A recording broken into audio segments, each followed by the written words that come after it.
bukod sa pagtigas ng mga ugat, pagdikit ng mga kolesterol, nandun na yung effect ng nicotine. Ikaw ba'y may lahing sakit sa puso, na stroke, or na bypass, or na angioplasty?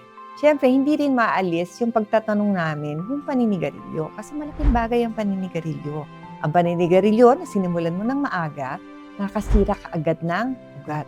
Ugat natin, pag 20 years old, ay napakaganda.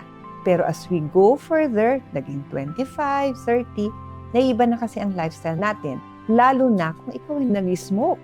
So nagkakaroon ng accelerated atherosclerosis. Ibig sabihin, bukod sa pagtigas ng mga ugat, pagdikit ng mga kolesterol, nandun na yung effect ng nicotine na nakakasira sa ating endothelium. Ano ba yung endothelium?